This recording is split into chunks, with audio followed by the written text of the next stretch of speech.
رسول اللہ صلی اللہ علیہ وسلم نے ارشاد فرمایا، کل قیامت کے روز اللہ تعالیٰ 7 ایسے شخص ہیں جن کو اپنے عرش کا سایہ نصیب فرمائے گا۔ اس دن کسی اور چیز کا سایہ نہیں ہوگا سوائے رب العالمین کے عرش سے۔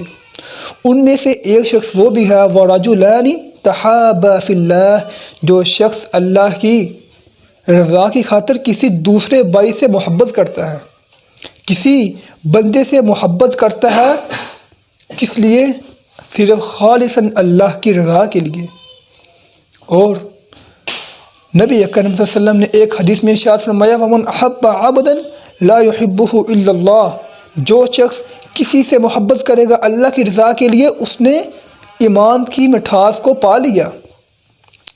آج ہم محبت کرتے ہیں، کسی کا مال دے کر کرتے ہیں، کسی سے پیسہ دے کر کرتے ہیں تاکہ کل کو یہ بندہ میرے کام آئے۔ نہ میرے بھائی، اگر محبت کرنی ہے کسی سے تو اللہ کی رضا کی خاطر کر۔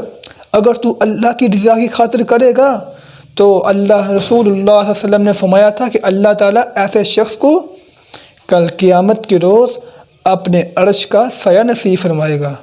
اس لیے جو بھی آپ کا نیک بندہ ہو، حافظ قرآن ہو یا کوئی عالم دین ہو یا کوئی بندہ آپ کو نمازی لگتا ہے، بہت اچھا ہے، نیک ہے، اس سے محبت کیجیے تاکہ اللہ تعالیٰ ہمیں بھی ان میں شامل فرما لے۔ وَمَا عَلَيْنَا إِلَّا الْبَلَاغُ الْمُبِينُ۔